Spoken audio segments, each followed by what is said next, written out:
অনেকদিন ধরেই কাজ নিয়ে আলোচনায় নেই চিত্রনায়িকা পরীমনি। 2024 সালে মুক্তিপ্রাপ্ত রঙ্গিলা কিতাব সিরিজে অভিনয় করে কিছুটা প্রশংসিত হলেও এরপর থেকে আবারও অভিনয়ের বাইরে তিনি, তাই তেমন একটা আলোচনা ছিল না এই অভিনেত্রীকে নিয়ে। হঠাৎ করেই আবারও আলোচনায় এ নায়িকা, তবে অভিনয় নয়, এবারও তিনি আলোচনায় উঠে এসেছেন একটি ভিডিও পোস্টের মাধ্যমে,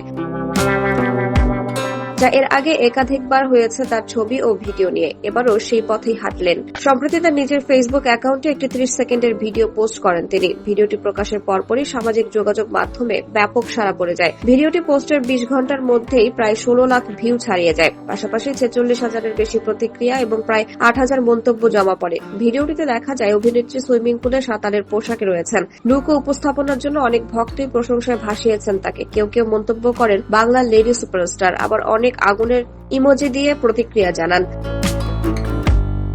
তবে ভিডিওটি ঘিরে সমালোচনাও দেখা গেছে। পোশাক ও উপস্থাপনাকে কেন্দ্র করে কিছু নেটিজেন কটাক্ষ করলে তার জবাবও দেন পরীমনি। পরীমনিকে সবশেষ দেখা গেছে কলকাতার ফেলুবক্সী সিনেমায়। এছাড়া সম্প্রতি তিনি রবীন্দ্রনাথ ঠাকুরের ছোট গল্প অবলম্বনে নির্মিত শাস্তি সিনেমায় চঞ্চল চৌধুরীর বিপরীতে অভিনয়ের জন্য চুক্তিবদ্ধ হয়েছেন। মুক্তির অপেক্ষায় রয়েছে তার অভিনীত ডোডোর গল্প সিনেমাটি।